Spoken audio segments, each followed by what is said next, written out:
Welcome to Simply by Grace, a podcast of Grace Life Ministries with founder and director Dr. Charlie Bing. This podcast and other helpful resources can be found at our website, gracelife.org. Now, here's Dr. Bing. I chose to speak on Ecclesiastes today, a couple of reasons. I see it hasn't really been addressed lately in this group. And another is that I love the book. And another is tomorrow's Labor Day, and Ecclesiastes has a lot to say about work and the meaning of work or the futility of work. So we're going to look at Ecclesiastes chapter 1, and then in the next session, it'll be Ecclesiastes chapter 2. So if you can open your Bible there, I have some of the scriptures on the screen, however. Now let's see what the Lord has to say to us from Ecclesiastes. Life with a Long View, chapter 1. At some point in life, it is said, people turn their attention from success to significance. They want their days to count and their life to count. I remember speaking to Dr. Ryrie, who died a few years ago. I spoke to him about 5 years before he died. And I asked him, what can I pray for you? And he said, well, pray that I would number my days with wisdom. And I thought that was a good prayer request. He was, of course, referring to Psalm 90, verse 12, which says, so teach us, Lord, to number our days that we may gain a heart of wisdom. He realized that he was older and the end of his life was drawing near, as we all should realize to one degree or another. And don't we all want to make our days count? We don't want to just count our days. We want to make our days count. We don't want to just measure success. We want to measure significance. And so what is the wisdom that helps us to live life in such a way that we can really make our lives, our work, and our days count? And that's important to know because we live in a world that is very unpredictable. It's very mysterious in many ways, and sometimes it just doesn't make sense. When we read Ecclesiastes, we see a man who is struggling at the end of his age, Solomon as an old man, struggling to make sense of life, and he doesn't really come up with any very clear answers for us. In fact, many people who read the book of Ecclesiastes get a rather negative vibe from it, and they think he's a dissatisfied, soured old man. But I think what he's doing is just telling about life as it is, and ultimately how we can live a life that we can't understand. It was Henry David Thoreau who said, most people live a life of quiet desperation. Most people live a life of quiet desperation. I don't know if that's true of you. But even Christians in ministry have their periods of boredom. I like what I do. I do a lot of traveling. You say, oh, well, traveling, that's fun and exciting. No, it's getting to be very boring and tedious. If you travel a lot, you know what I mean. It's sitting in airports and waiting in lines and getting bumped around and treated rudely, eating terrible food. Our partner on our last trip got a blood clot in his leg and had to stay the rest of the trip in the African hospital. So it has its routines that aren't all so exciting. But life, a lot of it is just routine and boring. And we wonder, does it really make a difference what I'm doing? Am I living my life as to make a difference? Well, even Christians can experience that. We have Jesus Christ, and he makes life exciting. That's his promise to us. But I think even every pastor or missionary will tell you that much of their work is mundane chores that no one sees them doing behind the door from Monday through Friday to do the sermon work and the sermon prep and the time on their knees praying or the hospital visits where they're waiting for hours for the surgeon to come out. There are many things that just go on and on like that as well. And so we wonder, how do we make sense of life like that? How do we put that puzzle together? We look at the news and we see meaningless events happening like these mass murders where people walk into a school in Florida or in Texas or in Sandy Hook and they just start shooting children. It makes no sense. We've given up trying to make sense of it, I think. It's becoming so commonplace and so frustrating to try to understand that. And so when we look at life, we're filled with questions. It is somewhat of a mystery to us, isn't it? And I think that we all have a first question we're going to ask God. Have you ever thought about your first question you're going to ask God? What would it be? Lord, would you explain this to me? I've already got it figured out. You see, my brother, who's 4 years older than me, he's deceased now. He got severe schizophrenia when he was 18 years old, right when he was ready to graduate from high school. And he started acting so strangely and talking out loud in class and seeing things that they didn't let him graduate from high school. And long story short is he never graduated from high school. He never had a job. He never had a girlfriend. He lived with my mother until he died at the age of 58. And I say to God, God, why Robert? What's the purpose of his life? Why?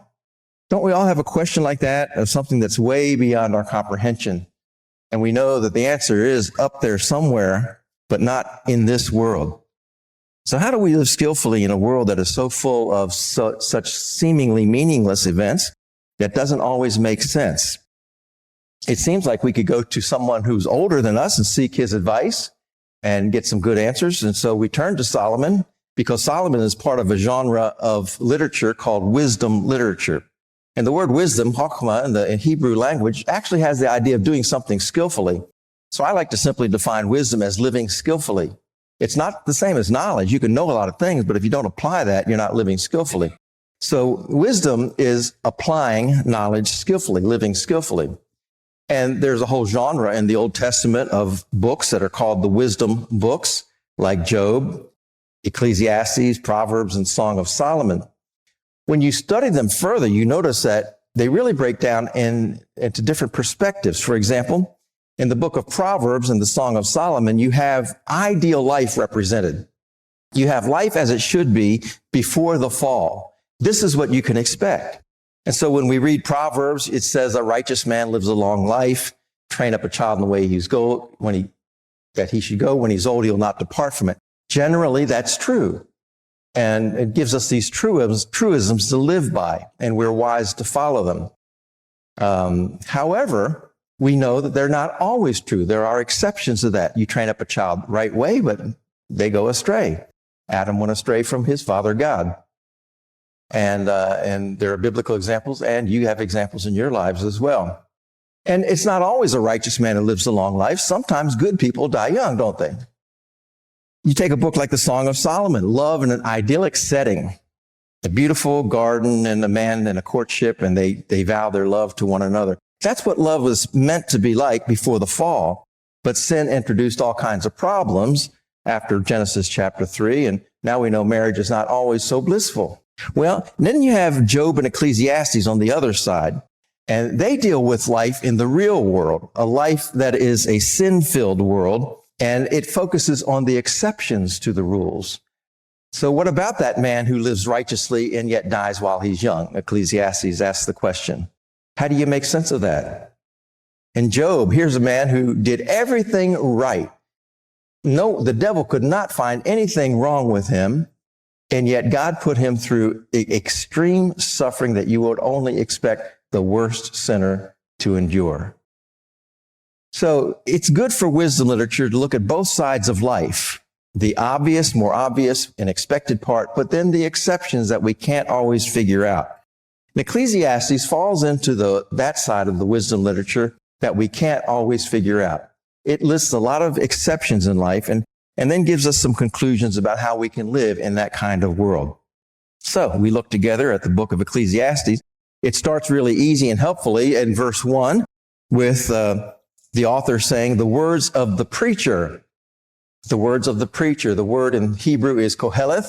Koheleth comes from a word for assembly. So this is the words of someone who spoke to an assembly, or a preacher. I think some Bibles translate it preacher. We'll call him the preacher here. The words of the preacher. So he has some wisdom, he has some experience, he has some respect and authority. But the real clue to who he is the next phrase. He's the son of David, and he's king of Jerusalem. That tells us that this was written by Solomon himself. Solomon, the most prestigious of David's sons, the wealthiest and the wisest of David's sons, wrote this book as he did many, many other books and 1,000 songs that scriptures tell us. So he was used to teaching, and he was used to having people listen. I imagine he got about every question there was under the sun, as teachers often do. And so he was very practiced in answering those tough questions. And yet, when we read the book, we see he can't answer all of the tough questions like we expect him to. So here he is, probably in his old age, looking back at his life experiences and a life of privilege, truly born with a golden spoon in his mouth. He's on top of the food chain. He's the most powerful man in the region. He's the richest man, maybe in all of history.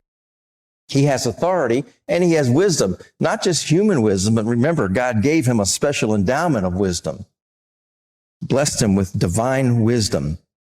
So we would expect him to have some answers, but he's got some puzzles himself. And when he looks out at the world, he sees a lot of meaninglessness. And here's how he deals with the meaninglessness. We would expect him to deal with it pretty positively and write some success books, maybe like 7 Habits of Highly Effective Prophets, or Become a Better King, or 7 Secrets of Successful Concubines. He had 300 of them, so. But instead what we get is a book that's a little more sour and dour, and we see titles of books like this: Who Stole the Cheese Off Your Cracker? Or Is Your Crown Too Tight? Or Get a Life.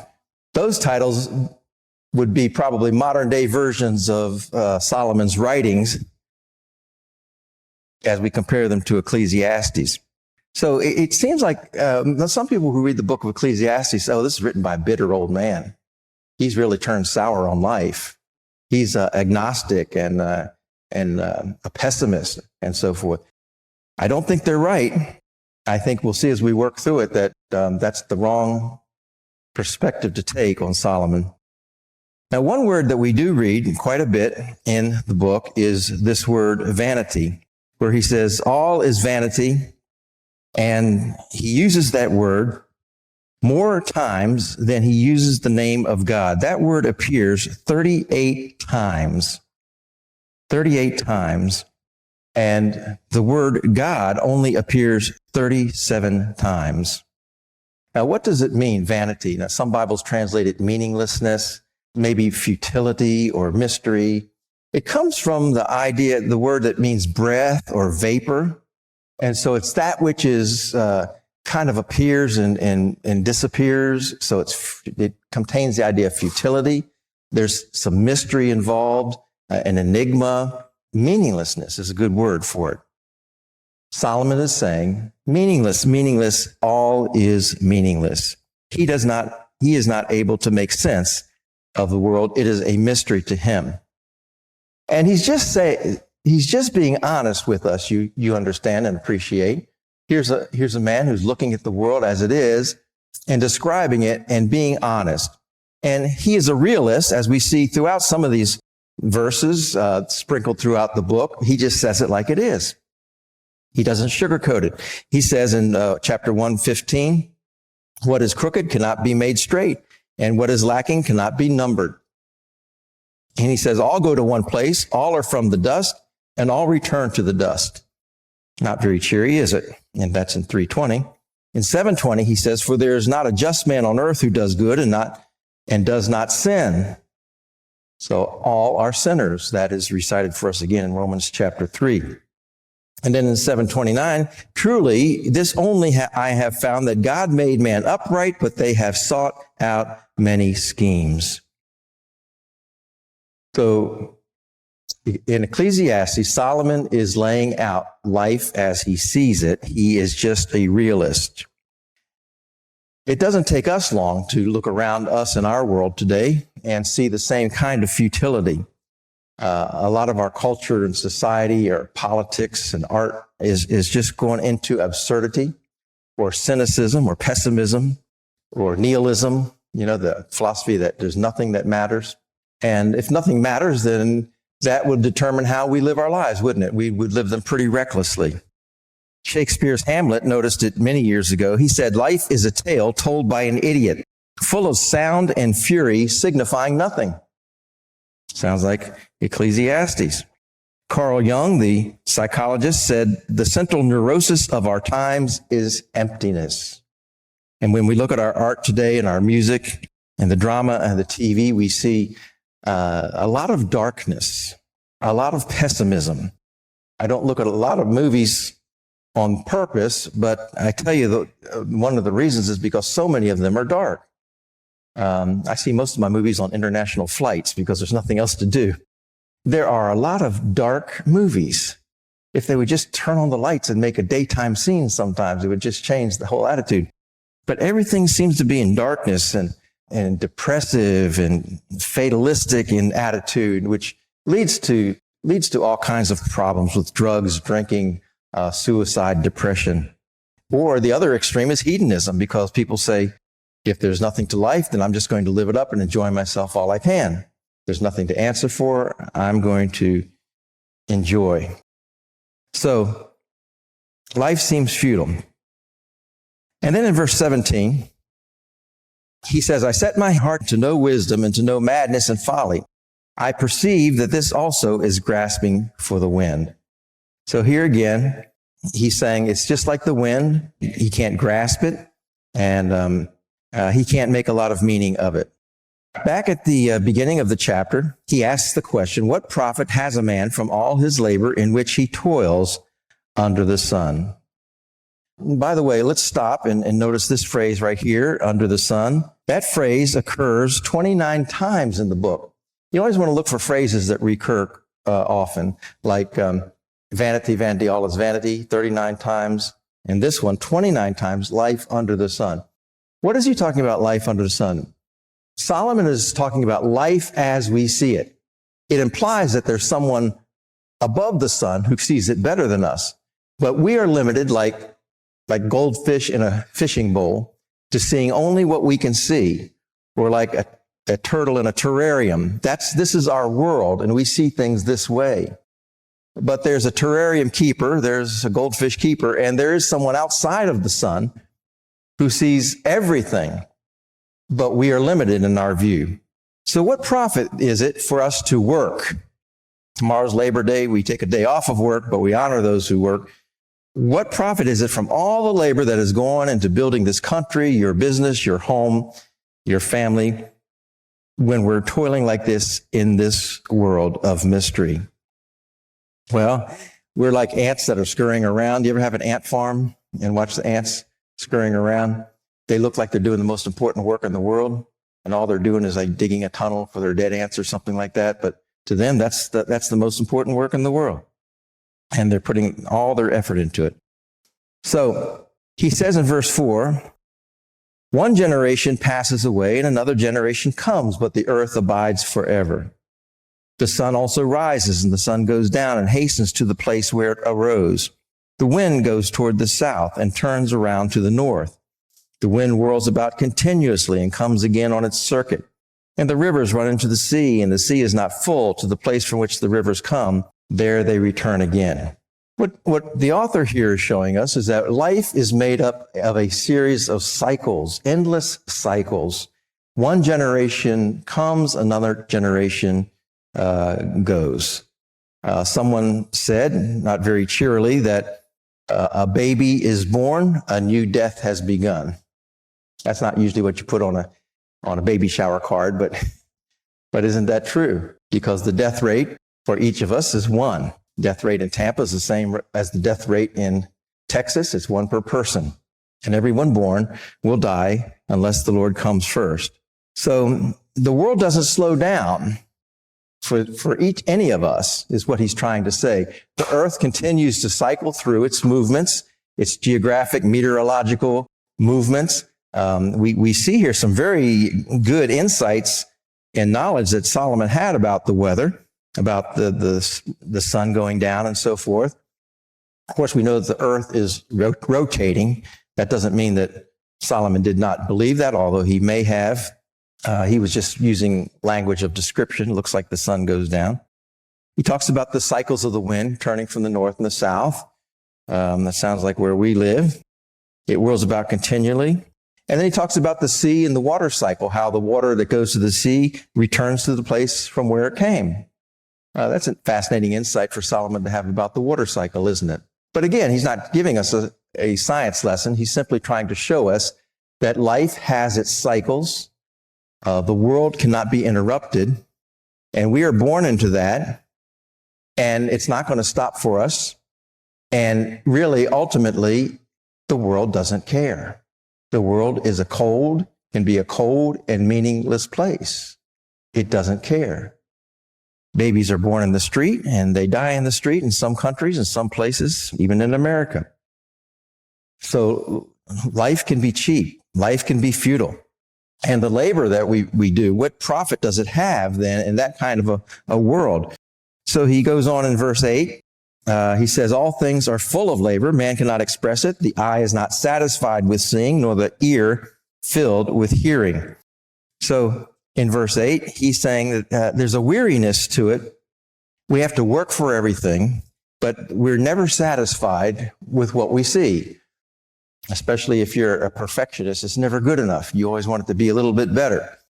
You're never satisfied, and your ear is never filled with hearing. This makes me think of all the gadgets that we have to look at. It used to be that you would talk to one another in the streets, and then someone invented the TV, and everybody's watching the TV. Now we have the flat screen TV. Now we have TVs in our cars and on the back of the seats. And now we have them in our hands, so the kids don't look at each other or parents anymore. They're all looking at their gadgets and gizmos. And that's bad in America. You see people all the time in restaurants just looking down at their gadgets, right? I just came from China, and I tell you, if you think it's bad here, everybody in China just walks around like this. Their heads down in their gadgets. I've never seen anything like it. And the ear is filled with hearing. We hear a nice song and we long to hear it again. But, wait a minute. You can get it on Spotify or Pandora and you can play it as much as you want to over and over and over and over again until you get sick of it if you want to. It's very attainable and very easy to do. So we're always looking for something new to please our senses. And then he says, our labor really doesn't produce anything new in verses 9 through 11. That which has been is what will be, and that which is done is what will be done. And there's nothing new under the sun. Is there anything of which it may be said, see, this is new? It has already been in ancient times before us. There's no remembrance of former things, nor will there be any remembrance of things that are to come by those who will come after. Now, what is he saying here? Because he says there's nothing new under the sun. And you say, see, this is new, but it's not really new. I think we have to understand that even the things that we discover that are new, atomic energy, for example, computers, are not new to God in the sense that the principles for their existence were already programmed into this creation. And they just built on principles already learned. It's not like somebody pulled something new out of the sky and created it. God put everything here for us to make whatever we make. And we just add on to it and improve it until we get the atomic bomb or a computer. I think I've heard it said that there are 6 basic machines that run the world, like the lever, the pulley, the inclined plane, and I forget the others. But, basically you boil mechanics down and it's very simple. You boil science down and it's very simple. Maybe that's what he means when he says there's nothing new under the sun. And in verse 11, he says that there's no remembrance of things that are to come by those who will come after. So future generations are going to look back with very little memory of the things that you and I have gone through. My mother likes to talk about being part of the greatest generation, and she's 95 years old today. Maybe some of you can claim that title, that of distinction, being part of the greatest generation. Tom Brokaw wrote that book. Those who went through World War II, times like that. And I do have great respect for them. But they will not be remembered by the next generation. In fact, let me ask you this. You know the name of your grandparents, if I asked you, right? And how many would know the names of your great-grandparents if I asked you? Would some know the names of your great-grandparents? I think I could pull that off. Tell me the names of your great-great-grandparents. You've done genealogy work, haven't you? The truth is, for most of us, 4 generations from now, no one will know who you are. In 4 generations, no one will know who you are. Because time will go on, and life will go on, and there will not be a remembrance of things past. That adds a certain futility to the life that we have. Well, so what Solomon tries to do then is he tries to find ultimate fulfillment in life. And one of the things he does is by working harder. And working harder, he finds, can't find the ultimate meaning of life. He says he was the preacher, the king over Israel and Jerusalem, reminding that he had access to every resource there was. He had a bottomless bank account and manpower, so he could do anything he wanted. And here's what he did. I set my heart to seek and search out by wisdom concerning all that is done under heaven, this burdensome task God has to the sons of men by which they may be exercised. So he's doing some homework here. He says he's searching. And I've seen all the works that are done under the sun, and indeed all is vanity and grasping for the wind. What is crooked cannot be made straight, and what is lacking cannot be numbered. I imagine that Solomon, as the king, as known as he was in the land, had all kinds of things brought before him. All kinds of animals, all kinds of machines, all kinds of inventions. And yet he says nothing is new. Nothing really adds meaning to this life. It's still vanity and grasping for the wind. And there's a certain bent in life that cannot be made straight. What is crooked, he says, cannot be made straight, and what is lacking cannot be numbered. And then in verses 16 through 18, he says, I'm going to try to learn more. Not just work harder, but learn more. And so he says, I communed with my heart, saying, look, I have attained greatness, and I have gained more wisdom than all who were before me in Jerusalem. My heart has understood great wisdom and knowledge. Now, this is not just the wisdom and knowledge that he gained on his own, but remember, he had that divine gift that God said he was going to give Solomon. And so I set my heart to know wisdom and to know madness and folly. I perceive that this also is grasping for the wind. For in much wisdom is much grief, and he who increases knowledge increases sorrow. Well, he had a rude discovery as he dug deeper and deeper into knowledge and wisdom. The more he learned, the more depressed he got about the world around him. You ever do that? You turn on the news to find out what's going on in the world, and then you kind of regret that you turned on the news to find out what was going on in the world. There's so many crazy things that make us grieve and have sorrow. So with Solomon, in his exploration for great wisdom to explain life, he just got a big dose of reality that really continued to sour him on life as it is under the sun in this world from this perspective.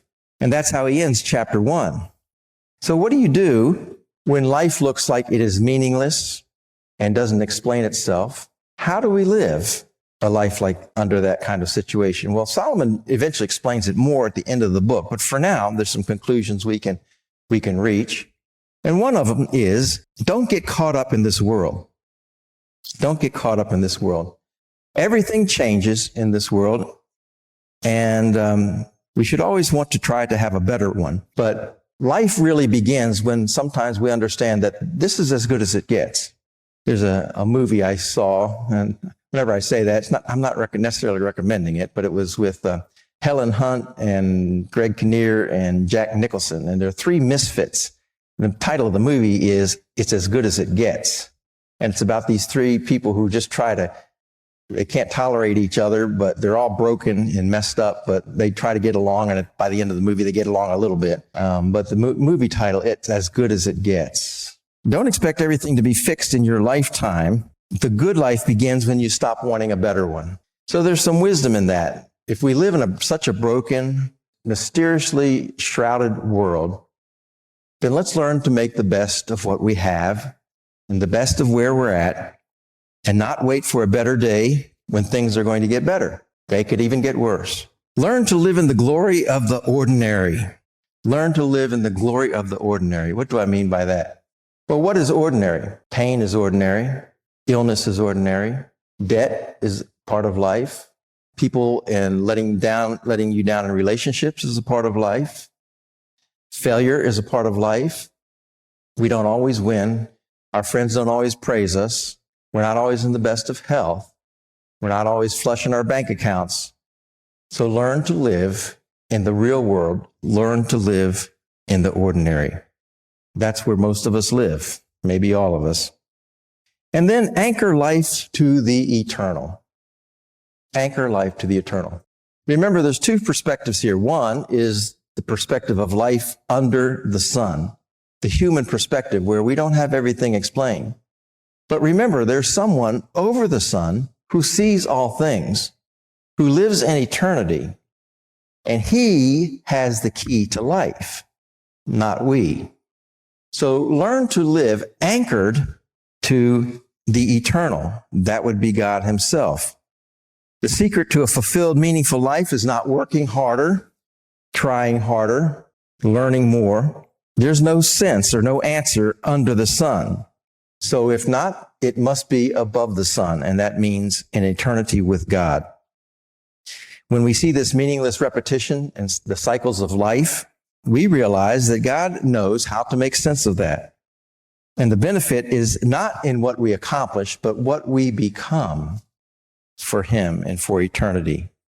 So keep work in perspective. Don't worship your work. Keep your family in perspective. Don't worship your family. Ask yourself, this week, did you do anything eternally significant? Was your family, was your work, was your studies, were they anchored to eternity? Somewhere outside of this, the futility of this world. How do we do that? Well, I think that comes from walking with God, and talking to him on a daily basis, surrendering to him on a daily basis. God, I don't understand what's going to happen today, but it's in your control, and I'm going to trust you with it. And we're going to walk through this day together. And we're going to see what eternal benefit comes out at the end of the day. So when I lay my head on the pillow tonight, I'll be able to look back and I'll say, well, Lord, thank you. It was just a routine day, but I did get a chance to be friendly towards that person across the street who needed a little help or whatever. So we don't just count our days, but we make our days count. And we should start now to live with eternity in mind. And that all starts in a life with Jesus Christ, because he's the one who is the way to the Father, who holds the key to this life. Someone said, when you can't find the key to life, trust the lockmaker. If you haven't figured out life, that's okay. You know the lockmaker, and he's got it figured out. And so the secret then is to trust in the lockmaker when you don't understand life. So the first question I might ask when I get to heaven is, what about Robert? But I like what C.S. Lewis said, because he said that the first thing we'll say that when we get to heaven is, of course. Of course. The lockmaker knew all along the answer to the question that I've had all my life, and you too. So anchor your life to eternity and live for the one who is outside of this world, and this world will be invested with more meaning and less futility and a sense of eternal. Let's pray. Dear God, our Father, we thank you so much for the wisdom of Solomon that you gave him. And though he took missteps in life, we learn from those as well. And as well as we do from his wisdom that you have recorded for us. And Father, if there's today those who are dealing with big puzzles in life, I pray that you would encourage them that it's not a puzzle to you. Help them to place their faith in you and to walk with you and to live for you, even though they don't understand the things through which they're going. I commend all of us to you for that kind of wisdom. And we thank you for our time together to study it. We ask your blessing on the next hour as well. And I pray in Jesus' name. Amen. Thank you for listening. For more resources, or to help spread the message of God's life-changing grace, visit our website at gracelife.org. We'd love to hear from you. Send us a message at simplybygrace@gracelife.org. See you next time.